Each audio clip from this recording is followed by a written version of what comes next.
What's going on, guys? Seth and Chevy here. We just watched episode 7 of season 1 of DanDaDan. We'll be talking full spoilers ahead, so I hope you've watched this episode, and we'll start off with a real quick recap. Basically, this is a continuation of the last episode where they are in conflict. Momo, Akarun, and Aira are basically running from who I'm going to call, Her name's Acrobatic Silky. Yeah, I'm just going to call her Mommy.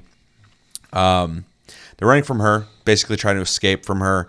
And Akarun does a bunch of maneuvers to basically get her tangled up in her own hair.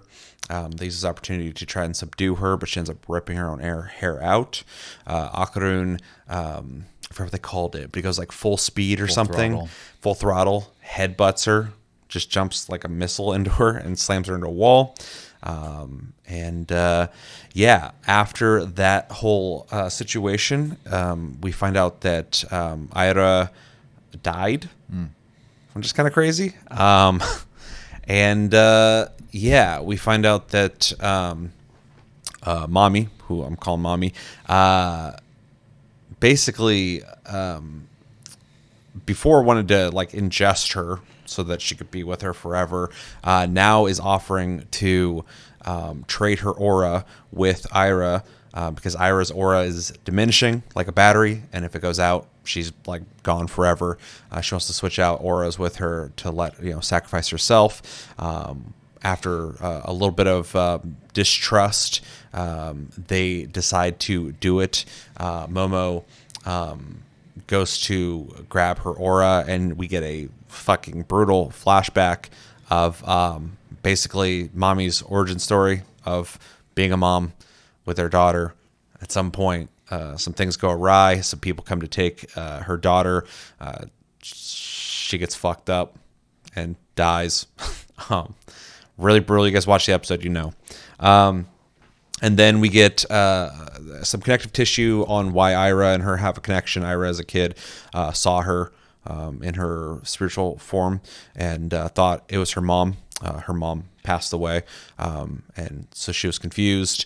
And at that point, it kind of created this like bond between them, where Mommy now decided that was her daughter, and she was gonna protect her at all costs, basically, after what happened. It's worth noting this is because she had forgotten. She felt like she'd forgotten her life when she was alive, and felt like she was missing something, and then that kind of sparked a memory, but she got it twisted. Yeah, just kind of wandering aimlessly until that happened. So, so that's why that happened, and then we get a scene after that where Momo, having taken in this information, has a moment to process that, while Orakun is ready to go full throttle, I guess, again. And then Ira comes back. She's alive again, but it seems like she now remembers everything, and she ends up hugging her, what she calls now Mommy, as she kind of dissipates into the wind. In a pretty, again, brutal episode. This is like a really sad one. And did anything else happen outside of just this half episode of really sad shit? We got one family jewel back. Yep. Oh yeah, that's a detail. We got one of the two balls back. So progress. And that was the episode. Really took a turn, specifically because the rest of the show has not been like this so far. So it really kind of flipped everything over. What do we think? I mean, my short opinion real quick was that was a fantastic episode. Had really good animation throughout it. Some of the best we've seen in the show so far, in my opinion. Pretty much consistently smooth throughout the whole show, which was great. And then like some really great like quote unquote shots, constantly throughout the episode as well. The flashback scene was especially just well done, and like tone, music, the visuals, the struggle was brutal, and like has affected my mood. I'm trying to get over that right now while we do this. Yeah, it's pretty fucked up. It kind of reminds me of it's way more brutal, but like reminds me of how effective the beginning of Up was. How within like a minute or two they can tell this full story. They go, "Well, that sucks." Like that happened. This is the same. It's like we're watching this, some crazy stuff's happening. I actually got a small scene. The most important part, not the most important, but the most revealing part. Ruined for me earlier today. I had no idea what it's from, and now watching this, I know. But they were able to effectively tell a really sad story really quickly. Yeah. I think a lot of people can probably relate to how terrible that scenario is, though. So they just had to show it to you, and you're just like, well, I didn't want to see that. Yeah, but, they didn't have to tell too many details. It was just enough. So. Yeah, it's fucking brutal. Yeah, well, and just the way they keep saying portray brutal, it but it too, is. because the all the stuff she went through in that moment was just like so like graphic and detailed. But it's so it reminds me of just how hopelessly sad it was without any kind of like. I mean, there will likely be some kind of benefit later for Ira, but obviously she's alive. But that backstory is just like so terrible. It kind of reminds me of like some of the philosophy behind like Japanese horror is just like hopelessness. Yeah. There is no upside. There's no escape, basically, in a lot of Japanese horror. It's just like, this is it. You're a victim of it. And so that kind of reminded me of like, this is terrible. That's it. well, even Silky's, There's no like upside. We're like, oh, it's just like that fucking sucks. well, even like Silky's end was bittersweet at best. Yeah. So she got to save Ira's life, but she's done a second time now. Yeah. So I don't know. It was a crazy episode. Yeah, I don't have a whole lot more to add to it. I mean, the action stuff was cool, but it looks like really takes a seat compared to the more human element of the show. So which is a huge compliment. If I can feel something, that's high marks for me. So Yeah, it was effective. Yeah. I liked this episode, although watching it, I was just like, man, what are we doing? Why are we, what is this? Like, I hope this is going somewhere, because like, this is just really fucked up. Yeah. Beginning episode though was fun. We got a little bit of action. Oddly enough, I'm not watching this show for the action so far at all. 7 episodes in so far. When there's action, it's cool. I appreciate the animation, but this is not a show so far that I've been interested in action. I like the characters. I like the comedy. I like the drama.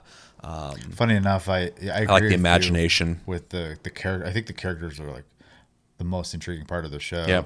It's actually a weird comparison, but like a huge thing I love about Free Run as well is I love like the characters in same. Free Run. So I love the characters, and we're not talking about Free Run because obviously you guys might not watch it. You should go watch it and then check out our reviews. Yeah. But the world and the lore was huge for me, and the characters within it. And so in this, it's really weird because you look at, if I were to just watch a trailer, I'd just be like, oh, it's got like Wild Trigger-esque animation. It's probably got cool action. And if you guys watched our episode 1 through 6 review, I wasn't even sold on this show until like episode 5. And that's when we got to know the characters. Before that, I was like, okay, it's weird. Cool, but where are we going with this? Now that we've known the characters a little bit or got to know them a little bit, I like the show way more than I did before. So, I'm still just watching for that aspect mostly, and curious about where things go now with Ira seeming to be more of a main part than I thought she would be. We'll see, but just with what we saw at the very end and this whole episode being around her connection with Silky or whatever, I feel like there's more to her than I originally assumed we would get. But yeah, anyway, the beginning though was cool. It's creative. A lot of interesting stuff that they're doing there with tangling her by her hair, and basically Akron just running into her, which was just kind of funny until things were not funny anymore. like a light switch. Yeah. The flashback sequence was done really well. The whole episode had really good animation, but I feel like if you're going to tell a story like this, you got to take it a little more serious and probably put the work in to make it look good. So yeah, sell that for sure. Yeah, so that's probably why they put so much work into it. Because even at one point, you had talked about it when we were watching, but at one point when Momo tells Ocarina to just watch Mommy while she switching auras, Ocarina goes from like normal to his like turbo granny mode, no cuts, and is like super smooth. The way it happened, it was like gorgeous. It was like seamless. I didn't even recognize what was happening until it happened. I was like, oh, that was well done. Because I'm sure in the manga you would just have like a scene of him, and then the next scene he's just like that. So that was really well done. It was like a transformer or something.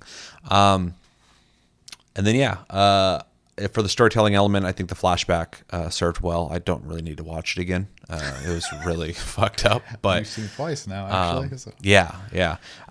We've all seen this, so no spoilers for anybody. But it's just funny. I was like on X, I'm scrolling, I see anime characters I don't recognize in an art style at the time I didn't recognize, and I see this brutal scene of this woman getting cut up, and I'm like, what the fuck is this? And I'm just like watching it.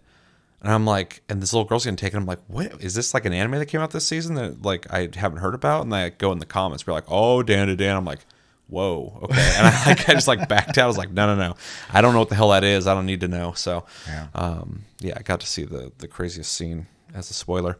And then the end was super sad and super bittersweet. But well done. And mostly, I'm leaving this episode going like, wow, this was fairly impactful for how just one episode it was, but more so, where's things going from here? Because this had to have had a point outside of just having a sad story to tell us.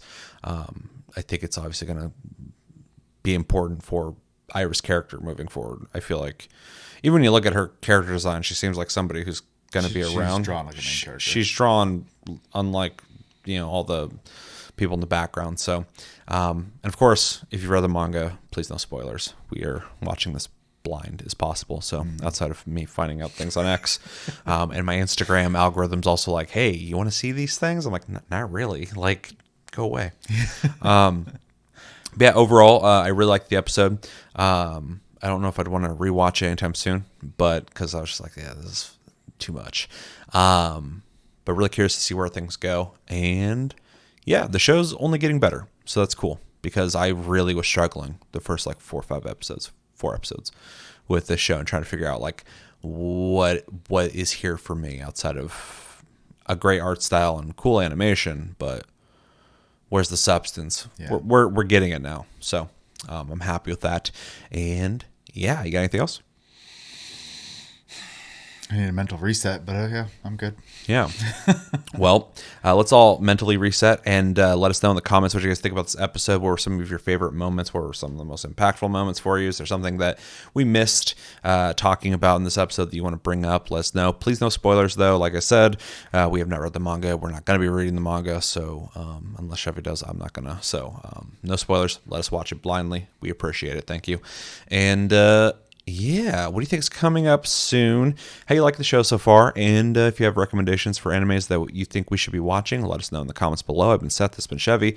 And until the next episode, which will be episode 8, we'll be reviewing of this. And we'll be doing some reviews for Dragon Ball Daima whenever we get around to that.